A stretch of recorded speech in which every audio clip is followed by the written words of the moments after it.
Well, we're still waiting to learn who will be announced as Time Magazine's Person of the Year for 2020. But you may remember that last year's Person of the Year was Greta Thunberg, the 16-year-old environmental activist who's inspiring millions of people around the globe to take action against climate change. She is the youngest person ever to be named Time's Person of the Year, but she's just one of the many courageous young women right now who are speaking truth and affecting change. For example, think of Malala Yousafzai, the young Pakistani advocate for female education and the youngest Nobel Prize laureate ever. Think of Emma Gonzalez, the high school senior who survived the Parkland school shooting and who has become an outspoken activist and advocate for gun control. All of these inspiring teenagers and all of these courageous young women are using their voices to boldly proclaim that the status quo must change in order for the world to be transformed, that old things must pass away so that all things may be made new. And I share their stories with you on this third Sunday of Advent because today is the only Sunday of the entire church calendar when we put our focus on another courageous teenager, Mary, Jesus' mother. She, like Greta and Malala and Emma, boldly spoke her truth, proclaiming that change was on its way and that a new world order was about to be birthed through her. I think that Mary is so important, not just in the life of Jesus, but in our lives as well. And yet she rarely appears in our lectionary readings on Sunday. Mary, in fact, only appears in the Bible 4 times. That's it. She's mentioned more times in the Quran, the holy book of Islam, than she is in the Bible. Muslims have great reverence for Mary, more than most Christians do. Most Christians today, even progressive ones like us, only seem to think of Mary when they take out their nativity sets at Christmas. The rest of the year, they forget about her. And I think I know why. There seems to be this belief among many Christians that Mary is just for Catholics. I find that many Christians are wary of Mary, or at least they're wary of the Catholic devotion to Mary, which they believe overshadows Jesus and borders on idolatry. Most of you know that I grew up Catholic, and in my 20s I entered a Catholic monastery, and the order that I joined is called the Marist Brothers, a group of religious men who are devoted to Mary.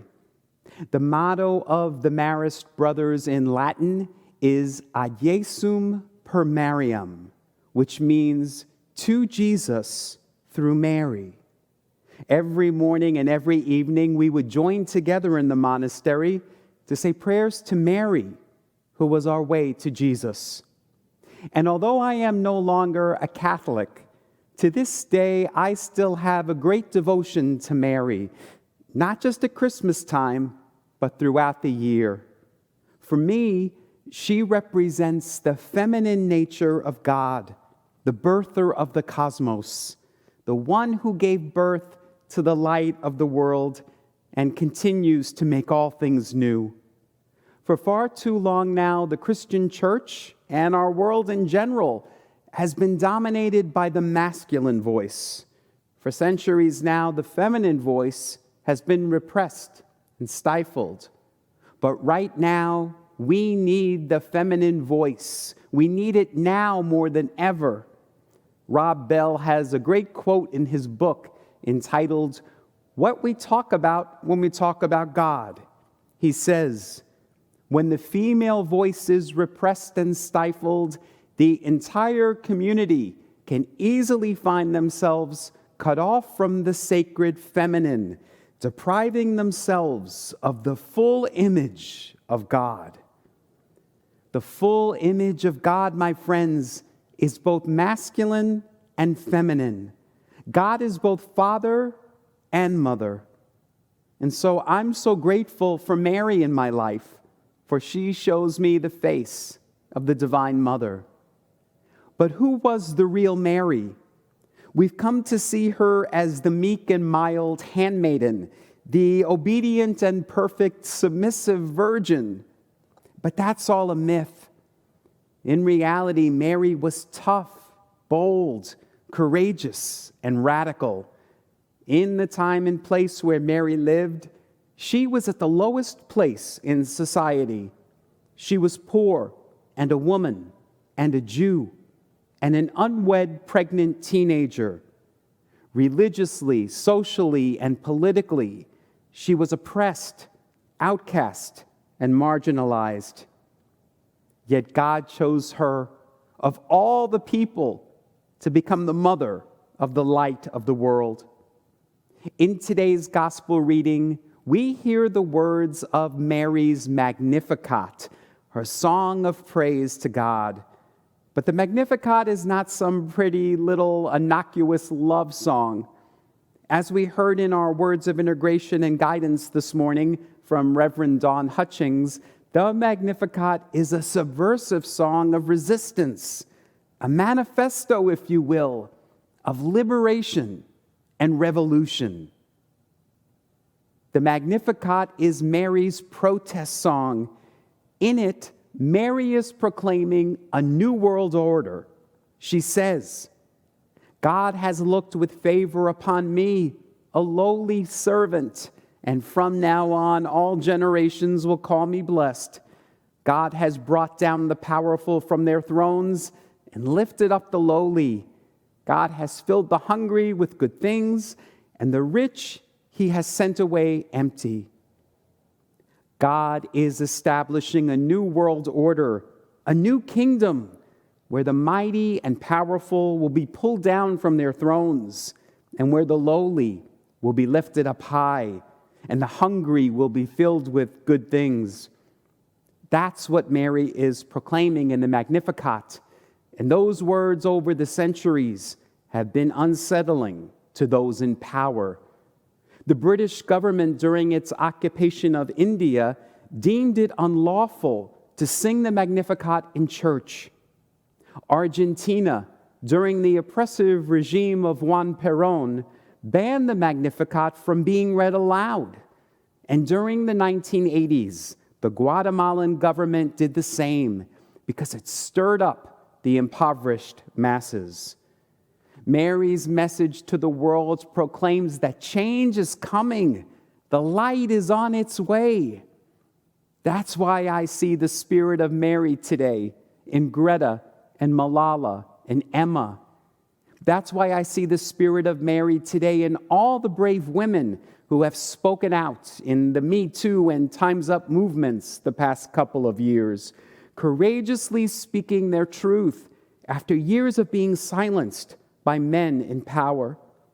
I see the spirit of Mary in young migrant mothers who, like Mary, herself a refugee, have traveled a great distance, fleeing their homeland to find a safe haven for their children, only to be denied room. Ryan Kuja, the Christian author of the book From the Inside Out, recently translated Mary's Magnificat into more modern language, and I'd like to read it for you today. I can't contain my excitement about this. Out of all people, God noticed me, a poor pregnant teenager. Everyone will call me blessed from now on. God's love is so much greater than I can even imagine. God shows for everyone, even those society despises, the LGBTQ community, immigrants, refugees, the addicted and shamed. God knows Black Lives Matter. Refugees and immigrants are God's beloved. All the people who are seen as less than human, God knows and loves. God lifts up those who are preyed upon by corrupt politicians, the hungry, the ones brutalized by the police and immigrations and customs agents, and families without health care. God invites each of us to the table to speak and tell our story, to be heard and known. The power-hungry perpetrators who care only about their agendas don't have the last word. I can sense God's presence holding me and all God's children close, faithfully liberating us all, just as God has promised. So timely, right? The Magnificat is timeless. We, my friends, we, like Mary, are part of God's plan to give birth to a new kingdom, a world where all are one. But in order for us to do this, we, like Mary, must have the courage to say yes. If we are willing, God is calling us to birth the Christ light into the world. The 13th century Christian mystic Meister Eckhart said, "We are all meant to be mothers of God, for God is always needing to be born." That's what the season of Advent is all about. It's present tense. We don't say Christ was born, we say Christ is born. When we welcome the stranger, Christ is born. When we feed the hungry, Christ is born.